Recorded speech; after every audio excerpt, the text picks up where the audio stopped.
So ಎಷ್ಟು payment ಕೊಟ್ರು ಅಂತ ಮೋಕ್ಷಿತಾ ಅವ್ರಿಗೆ ನಾನು ಕೇಳ್ಪಟ್ಟಿದ್ದೀನಿ. ನೀವು ಮತ್ತೆ ತ್ರಿವಿಕ್ರಮ್ ಭವ್ಯ ಅವ್ರಿಗೆ ಹೈಯೆಸ್ಟ್ ಪೇಮೆಂಟ್ ಸಿಕ್ಕಿರೋದು ಬಿಗ್ ಬಾಸ್ ಮನೆಯಲ್ಲಿ ಅಂತ, ನಿಜಾನ? ಅದೇ ಇವಾಗ ನೋಡಿದ್ರಲ್ಲ, ಪ್ರೈಸ್ ಅಮೌಂಟ್ 7 lakhs ಕೊಟ್ರಲ್ಲ. Prize amount 7 lakhs. But 20 lakhs ಯಾಕೆ ಮೋಕ್ಷಿತಾ ಅವ್ರು ತಗೊಂಡ್ಲಿಲ್ಲ ಅಂತ? ಬಿಕಾಸ್ ನಿಮ್ಗೆ 20 lakhs ತಗೊಂಡಿದ್ರೆ ಎಷ್ಟೋ ಹೆಲ್ಪ್ ಆಗಿರೋದಲ್ಲ ಮೋಕ್ಷಿತಾ ಅವ್ರಿಗೆ.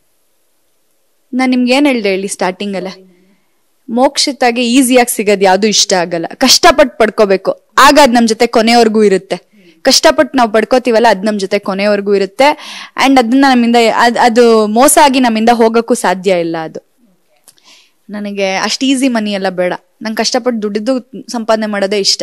ಸೊ ನಿಮ್ಮ ಆಟ ನೋಡಿ ಎಲ್ಲರೂ ಹೇಳ್ತಿರೋದು ಅಂದ್ರೆ ಇದ್ರೆ ಹೆಣ್ಮಕ್ಳು ಈ ತರ ಇರ್ಬೇಕಪ್ಪ ಅಂತ, ಸ್ವಾಭಿಮಾನದಿಂದ ಇರಬೇಕು ಅಂತ ಹೇಳ್ಬಿಟ್ಟು. ಸೊ ಈ ಸ್ವಾಭಿಮಾನದಿಂದ ತುಂಬಾ ಜನ ಹೆಣ್ಮಕ್ಳು ಇವತ್ತಿಂದನೂ ಲೈಕ್ ತುಂಬಾ ವರ್ಷಗಳಿಂದಾನೇ ಸಫರ್ ಆಗ್ತಾ ಬಂದಿದ್ದಾರೆ. ಸೊ ಅಂಥವ್ರು ಹೆಣ್ಮಕ್ಳಿಗೆ ಏನ್ ಹೇಳೋದಕ್ಕೆ ಬಯಸ್ತೀರಾ, ಸ್ವಾಭಿಮಾನದಿಂದ ತಮ್ಮ ಬದುಕನ್ನ ಕಟ್ಕೊಂಡಿರೋರ್ಗೆ? ಗೆಲುವು ಒಂದ್ ಸ್ವಲ್ಪ ನಿಧಾನ ಆಗ್ಬೋದು, ಆದ್ರೆ ಗೆಲುವು ಸಿಕ್ಕೇ ಸಿಗುತ್ತೆ. ಗೆಲ್ಲಲೇಬೇಕು, ಒಳ್ಳೆತನ ಅಷ್ಟೇ.